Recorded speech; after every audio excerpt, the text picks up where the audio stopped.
ನಮಸ್ಕಾರ ವೀಕ್ಷಕ ಬಂಧುಗಳೇ. ಬನಶಂಕರಿ ದೇವಾಲಯದಲ್ಲಿ ಆದಿಮೂರ್ತಿ ಅಂತೇಳಿ ಒಬ್ಬ ಪಂಜಡಿಯೋ ಹುದ್ದೆಯಲ್ಲಿ ಕೆಲಸ ಮಾಡ್ತಾರೆ. ಅವರ ಸಂಭಾವನೆ 41,082 ರೂಪಾಯಿ. ಇಷ್ಟೆಲ್ಲ ಸ್ಯಾಲರಿ ತಗೊಂಡು ದೇವಾಲಯದ ಒಳಗೆ ಹಲವಾರು ವರ್ಷಗಳಿಂದ ಕೆಲಸ ಮಾಡ್ತಿದ್ದಾರೆ. ನಿನ್ನೆ ಎಡಿಸಿ ಅವರ ಕಣ್ಮುಂದೆ ಈ ವ್ಯಕ್ತಿ ದೇವಾಲಯದಲ್ಲಿ ಈ ರೀತಿ ಬಿದ್ದಿದ್ದಾನೆ, ಬದುಕಿದ್ದಾನೆ. ಪಾಪ ಈ ವ್ಯಕ್ತಿಯ ಚಿತ್ರವನ್ನು ನೋಡಿ ಯಾರು ತಪ್ಪು ತಿಳ್ಕೊಳ್ಬಾರದು. ಈ ವ್ಯಕ್ತಿಯ ಮುಖವನ್ನು ತೋರಿಸ್ತಿದ್ದ ಹಾಗೆ ಎಡಿಸಿ ಅವರಿಗೆ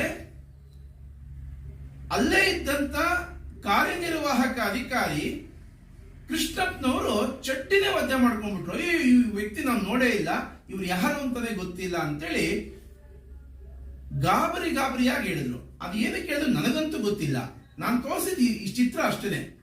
ಈ ಚಿತ್ರ ನೋಡ್ತಿದ್ದ ಹಾಗೆ ಈ ವ್ಯಕ್ತಿ ನನ್ಗೆ ಗೊತ್ತೇ ಇಲ್ಲ, ನಾನು ನೋಡೇ ಇಲ್ಲ ಅಂತೇಳಿ ವಾದ ಮಾಡಿಬಿಟ್ರು. ಆಗ್ಲಿ ಅಂತೇಳಿ ಅವತ್ತೇ ಸಂಜೆ ಇದೇ ಆದಿಮೂರ್ತಿಯನ್ನ ಕರೆದು ಆ ವ್ಯಕ್ತಿಗೆ ಹೇಳ್ತಾರೆ, ವೆಂಕಟೇಶ್ ಮೂರ್ತಿ ಈ ಚಿತ್ರ ತೋರಿಸಿದ್ರಪ್ಪ, ನೀನ್ ಯಾರು ಅಂತಾನೆ ನನಗೆ ಗೊತ್ತಿಲ್ಲ ಅಂತ ವಾದ ಮಾಡಿದೆ. ಹುಷಾರಾಗಿರು, ಏನೇ ಭ್ರಷ್ಟಾಚಾರ ಮಾಡಿದ್ರು ಯಾರಿಗೂ ಕೈಗೆ ಸಿಗದೆ ಇರೋ ರೀತಿ ನಾನು ಎಚ್ಚರಿಕೆಯಿಂದ ಇರಬೇಕು ಅಂತೇಳಿ ತಿಳಿಸ್ತಾರೆ. ಈ ಆದಿಮೂರ್ತಿ ಯಾರು ಅಂತ ತಿಳ್ಕೊಳ್ಳೇಬೇಕು ನೋಡಿ.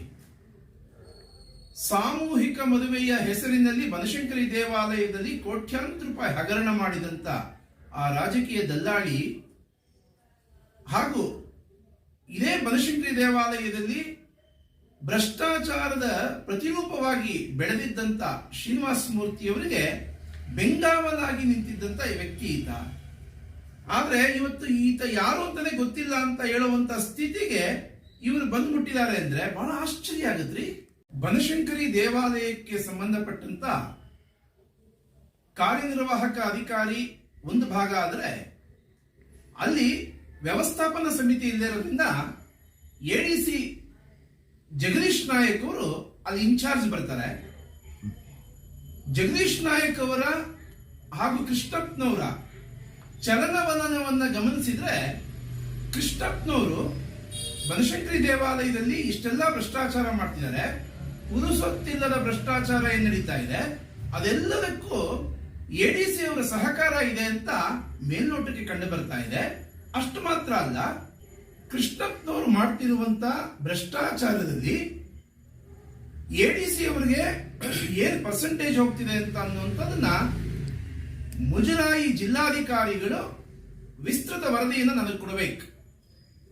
ಎಡಿಸಿ ಜಗದೀಶ್ ನಾಯಕ್ ಅವರನ್ನ ಪ್ರತಿಯೊಂದು ಅವರ ಚಲನವಲನವನ್ನ ಗಮನಿಸಬೇಕು. ಸಾಕಷ್ಟು ಭ್ರಷ್ಟಾಚಾರದ ಹೊಗೆ ಆಡ್ತಾ ಇದೆ.